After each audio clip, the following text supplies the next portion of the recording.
to another episode of Traveling Clarinets. Let's get out our patented Clarinet HQ teleportation button.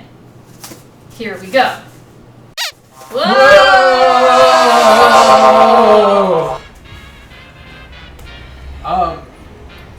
This looks like Carnegie Hall. Do you hear that?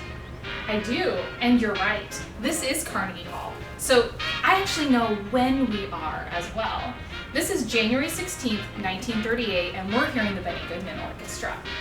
This was the first time that jazz was performed in Carnegie Hall. Those snotty music people, classical music people, tried to keep it out for a long time. Yeah. So it's crazy just how many ways Benny Goodman broke boundaries. Not only did he bring jazz to arguably America's most prominent classical music venue, but he was also one of the first white jazz artists to have black musicians in his band. So some of the people who played in this concert are jazz legends like Lionel Hampton, Teddy Wilson, Count Basie, Lester Young. Big names. Yeah, right. It's really unfortunate that they had to play second fiddle because any one of them could have headlined this concert if not for the color of their skin. Yeah. Now, it's not like this concert solved racism, but it's definitely a important milestone. Right, so we could probably do an entire episode on Benny Goodman and all of his musical contributions. Note to self, do a Benny Goodman episode. But right now, I want to take you guys to the Copeland School of Music. Cool. Let's go. All right.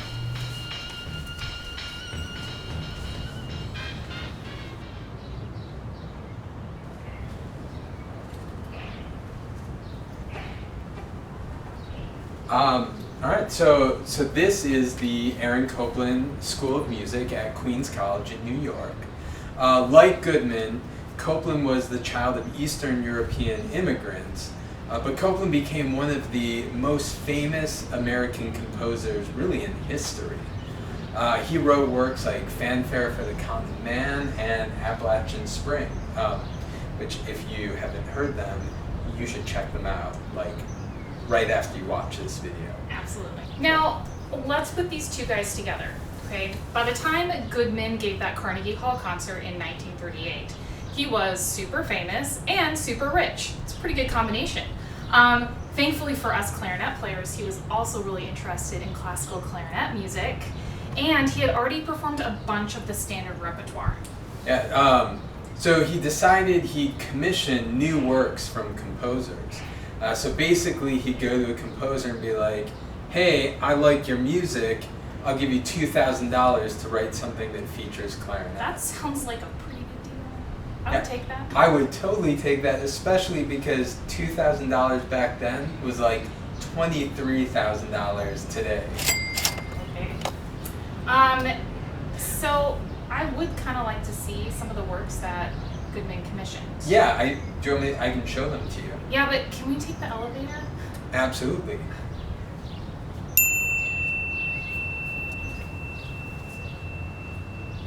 It's Bill Bartok. Oh, yeah, man, I love Bartok. Oh, Malcolm Arnold. I like that opening of that piece. Oh, that's fantastic. Right? Oh, Paul Hindemith. He looks like a nice guy. He does look like a nice guy, yeah. He has less hair than I do. Oh, yeah, and over here, Francis Poulenc. Yeah, great clarinet sonata. Right, really beautiful. Yeah. So, it's crazy how many standard clarinet works we owe to Benny Goodman. And I'm kind of glad he was really rich. Yeah. But those were just a few. So, today we want to focus on the Copland Clarinet Concerto. Right, yeah. So the concerto that Copeland wrote for Goodman is in two movements. And normally there's a break between movements, but here it's a little different. The two movements are connected by a cadenza. The first movement's slow, the second movement's fast. So if you don't know what a cadenza is, that's kind of like an improvised sounding section where the soloist plays by themselves. No accompaniment, no orchestra. most cadenzas you hear are based on music that the audience has heard already. But this concerto is kind of different because the cadenza uses musical material in both movements. So it kind of foreshadows the music that you're about to hear. So the first movement is very slow and very pretty, and the second movement, well, we need a change of scenery to talk about the second movement. Ready? We're in Marco Zero Square in Recife, Brazil. FYI, if anyone who is fluent in Portuguese wants to correct our pronunciation, please do. We listened to a lot of online pronunciations, and it's still very challenging, so don't feel bad correcting us. So, Marco Zero Square in Recife, Brazil. Recife is a city known for its beautiful beaches and its historical buildings, but it's also the first slave port in the Americas, so not all good. But Copeland wrote the second movement of the concerto while touring this and other South American cities.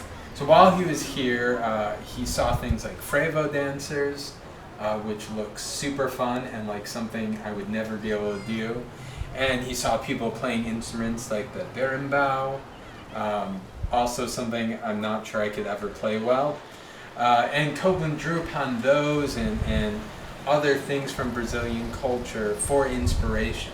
So, the last page of the concerto is pretty high. Very high.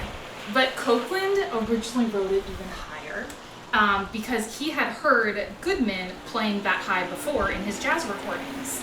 But Goodman actually asked Copeland to take it down in pitch, because Benny Goodman said that he only felt comfortable playing that high when he was improvising. So the concerto was commissioned in 1947. Wasn't premiered until 1950. Nowadays you can find recordings of it by many of the world's greatest clarinetists. It's an extremely popular piece. Even though it was originally written to be performed with string orchestra and harp, a lot of times when you hear it now, it's played only with piano. And actually that was never intended to happen. Copeland wrote an arrangement of it where he took the orchestra part and wrote it for piano, only so Goodman could rehearse. And you can't really rehearse with the full orchestra more than a few times. But it turns out that arrangement has become as popular, if not more popular, than the original one with orchestra. That makes sense, because when I've seen the Copeland Concerto performed live, it's only ever with a pianist. Yeah. All right, so on that note, I'd actually really like to get home and listen to this piece and maybe try some Frevo dancing. Can we listen to the orchestra version? Yes, 100%. Because now that we're talking about it, I don't think I've ever heard it played with an orchestra. Yeah, let's do that. Okay, great. All right. Button? Let's go. Bye, Brazil.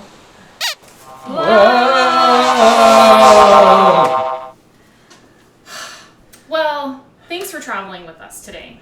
Make sure that you subscribe to the Clarinet HQ YouTube channel for more videos like this and other clarinet-related videos. Yeah.